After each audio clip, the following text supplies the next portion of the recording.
Alright, omulungi atugoberera ku mukutu gwa Credible Media. Assalamu alaikum warahmatullahi wabarakatuh.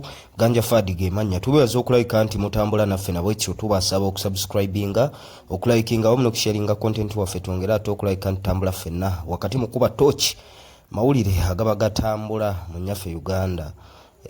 Mugefumitirizaako netwongera ate okulabika nti tuzimba eggwanga lyaffe Uganda. So olunaku olwaleero tuza okutunula ku nsonga ya President Yoweri Kaguta Museveni yavuddeyo olunaku olw'ejjo n'okwemulugunya nti oba oli awo bannakibiina ki National Unity Platform kalulu ka 2021 akalulu tebaakabba wabula baakola kirala, bayita ne mukubba oba oli awo ne banyagulula.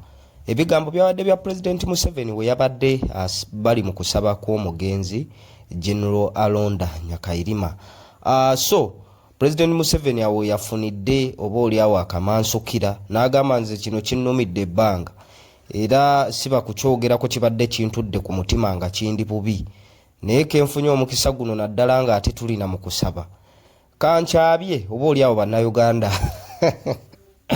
basobola ate okulabika nti bakola ki bakiwulira nkikuumidde ebbanga naye ke kaseera nkyatule weyategereza eggwanga nti mu kalulu akawedde akawamu aka 2021 nti bannakibiina ki National Unity Platform baamubba akalulu akawerera ddala akakadde kalamba okusingira ddala mu bitundu bya Buganda era n'avaayo ng'alaga okwemulugunya n'agamba naye simanyi butya bwe ngenda kukwasaganya bavubuka bano kuba bavubuka bakujjukujju bavubuka bamanye ensonga za tekinologiya era ze zimu ku za advantages ze baakozesa oba oli awo okunyagulula akalulu mu mwaka gwa 2021 naye naawe abawagizi be NRM essuubi nti mu kalulu akajja aka 2026 tugenda beera sokini tugenda kulabika nti eriiso lyonna tuligula obutabaako mwaganya gwe tulekerawo bantu bano kola kintu kyekimu kye baakola mu kalulu aka 2021 okunyagulula obululu.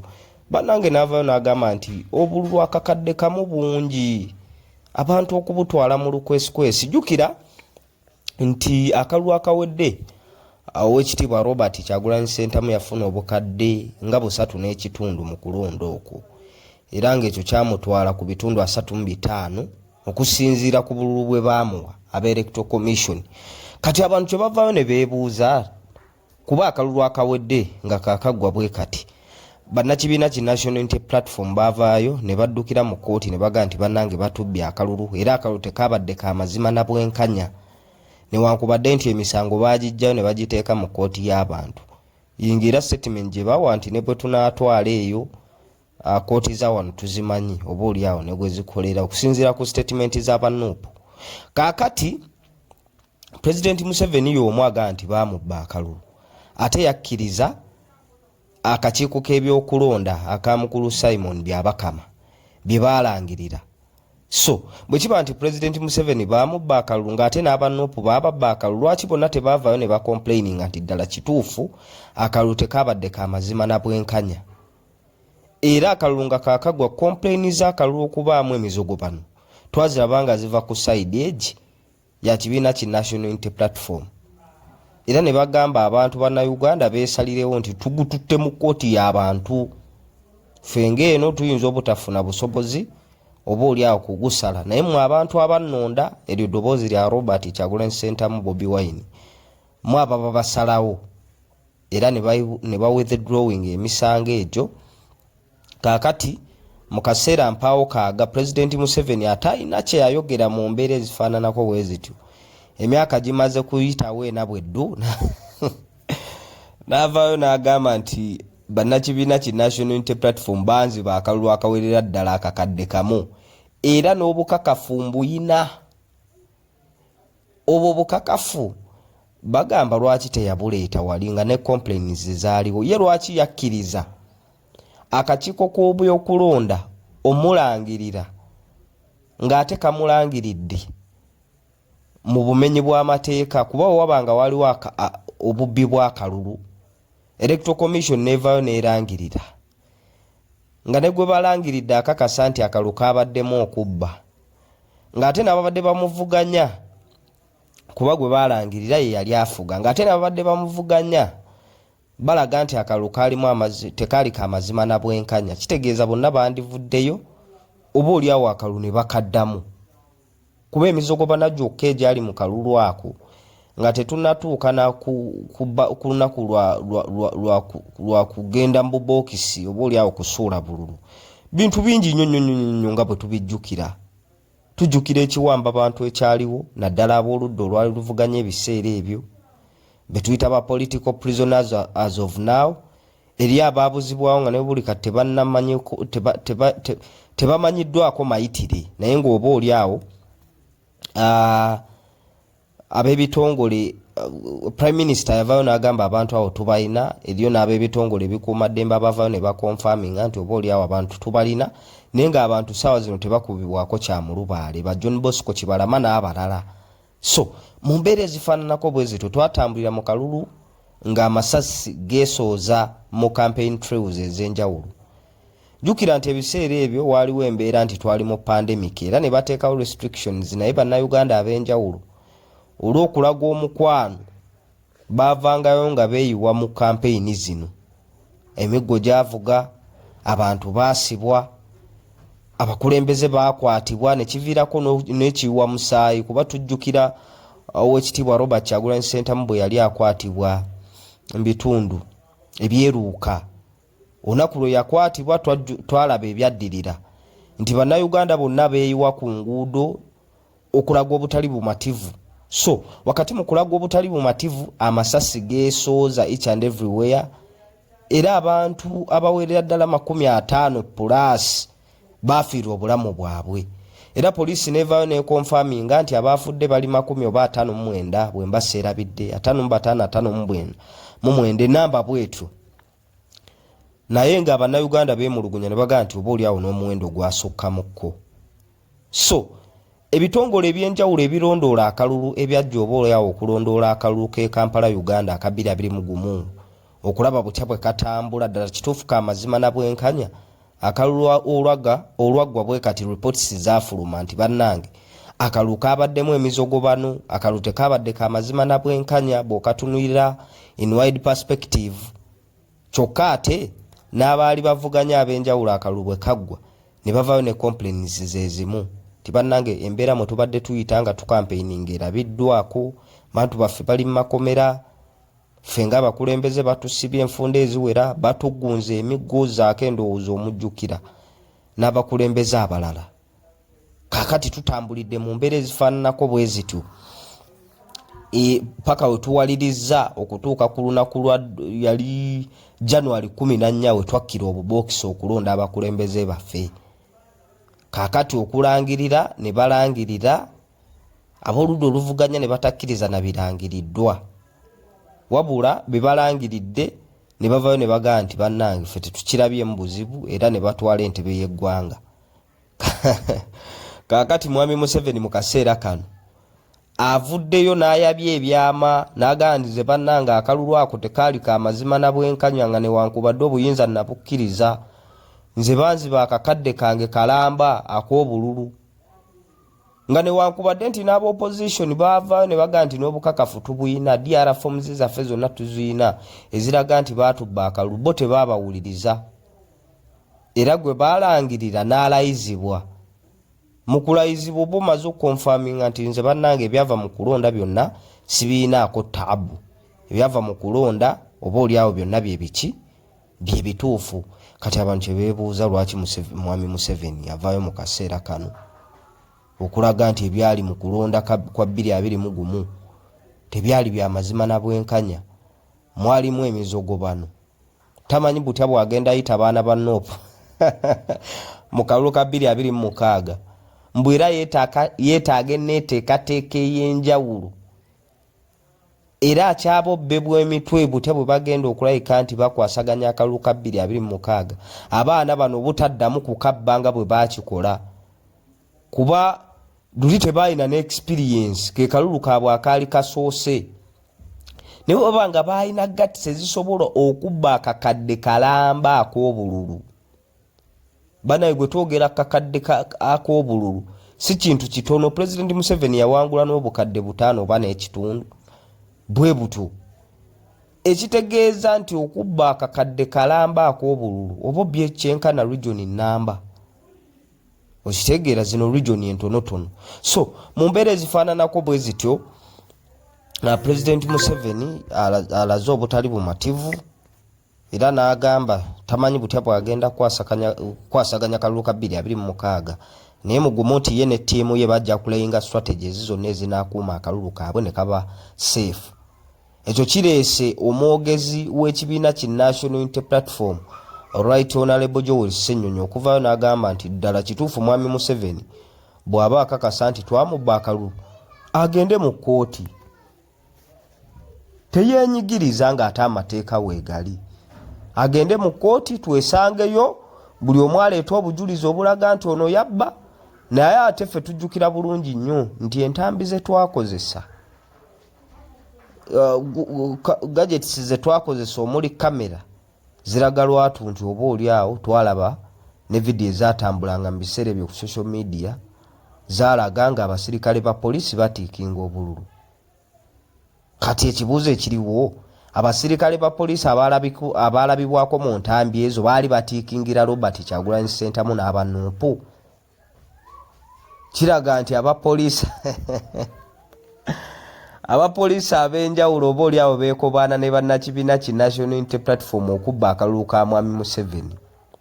So Joel Ssenyonyi asabye Oweekitiibwa President Museveni agende mu kkooti bubeefuke aleeta obujulizi bwagamba nti balina oba oli awo nabo baleeta obujulizi obulaga nti oba oli awo naye yabba kuba nabo bamulumiriza n'obwedifendinga nti tetwabba.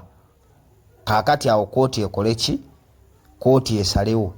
Naye nga byebyo bintu nga bwe bitambula wakati mu kuba nti tweteekerateekerera akalulu aka 2026 kuba lyekkoona oba oli awo lye twolekedde Munnayuganda amaaso gonna awo we gatunudde.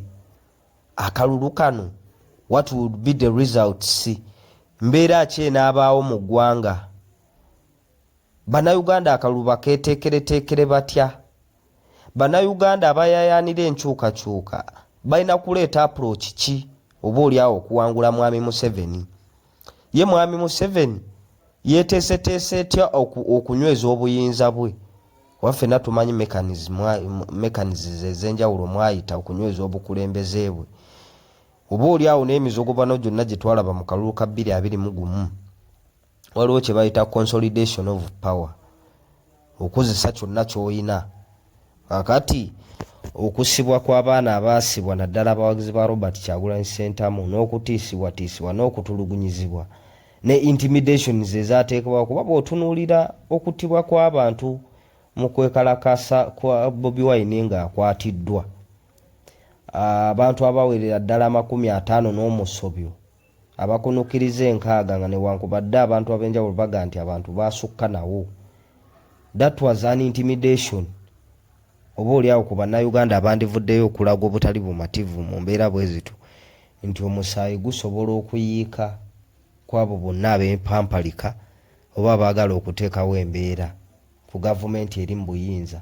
So mu mbeera ezifaananako bwe zito akalulu ka 2026 nga kakubye koodi ebyo byonna tulina okulabika nti tubitunulamu n'okubyefumiitirizaamu.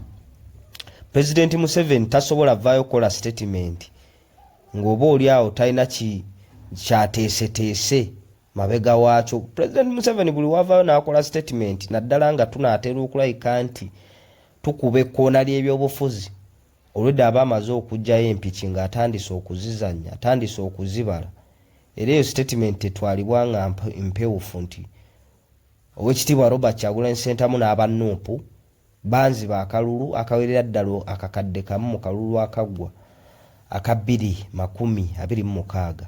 Ye bannange President Museveni ddala kituufu bw'aba yabbibwa akalulu.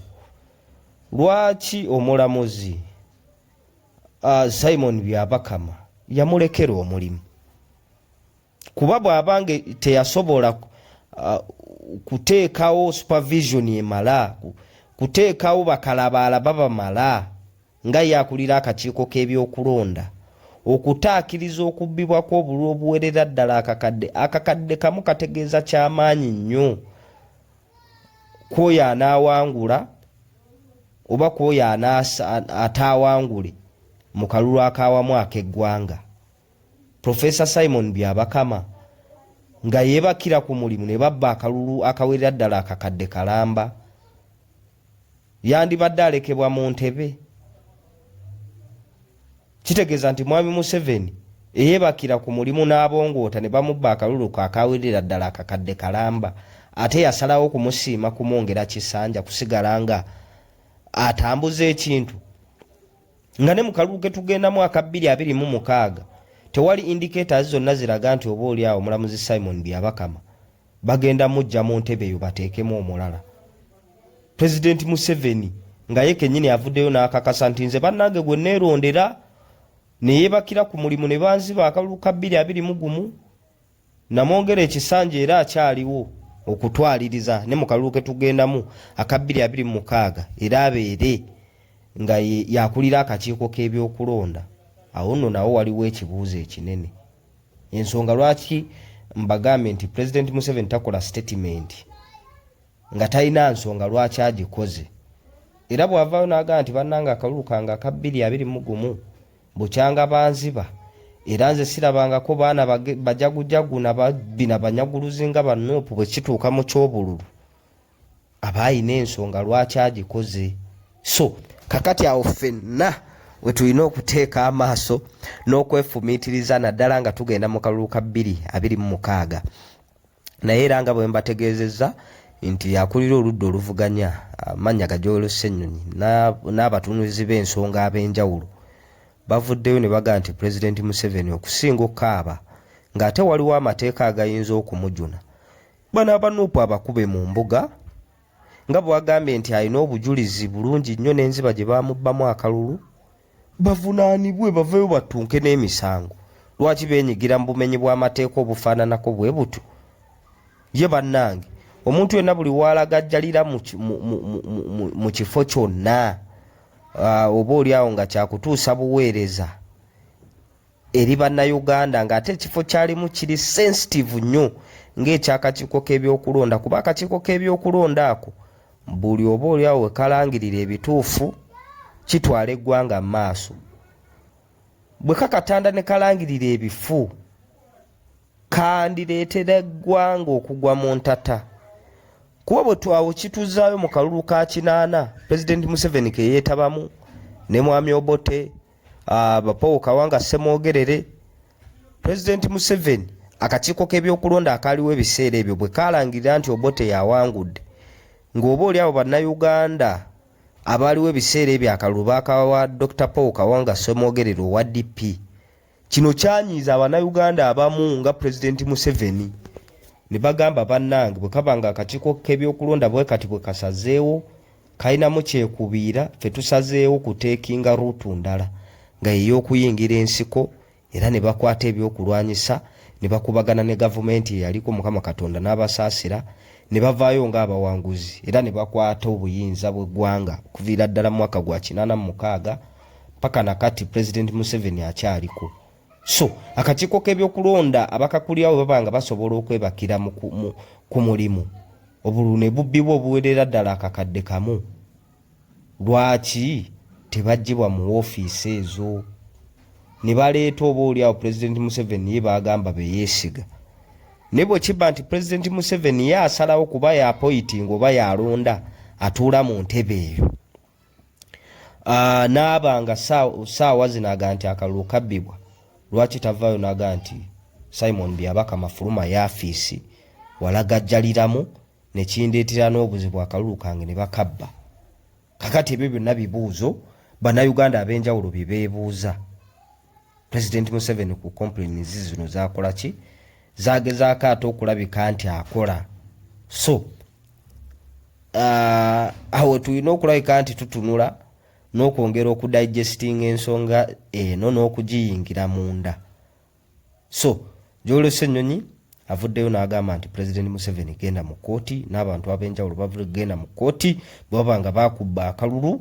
So President Museveni naawe oleeta obujulizi obulaga nti bannanga akalulu baakanziba, then otaking an action kuba obuyinza gwa buyina omulamuzi Simon Byabakama mujje mu ntebe nnene n'akakiiko ke konna okayiwe kakola nako oba oli awo oleeta akakiiko nga kali fresh kuba si gwe weka complaininga n'aboludde oluvuganya gavumenti complaininga bo baleeta complaints zaabwe kuviira ddala wali nga twakava mu kalulu. In fact baatandika no complaininga nga tuli mu kalulu abagezaako okwekubira omulanga eri akakiiko k'ebyokulonda nti bannange abantu baffe bakwatibwa.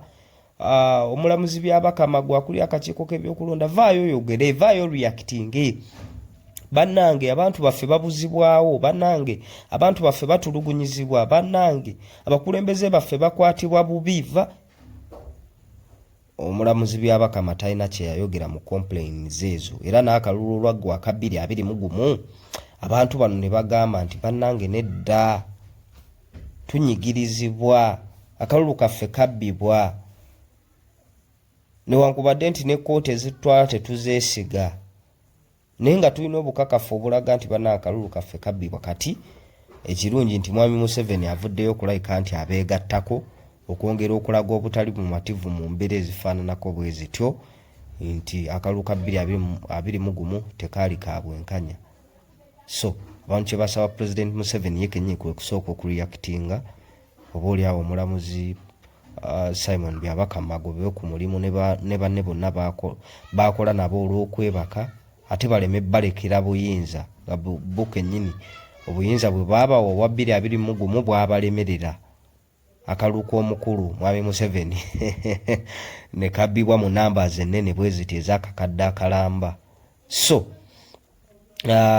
ebyo bwe bityo bwe bitambula naye nga bambi bwe tube tugezezaako okulabika nti tutunuulira ensonga zino naye nga tubeebaza okulabika nti mutambula naffe ku mukutu ogwa Credible Media UG. Kye tusinga okubasaba gwe kusigala nga mutugoberera okusubscribinga okulikinga awamu n'okusharinga content waffe twongera ate okulabika nti tutambula ffenna.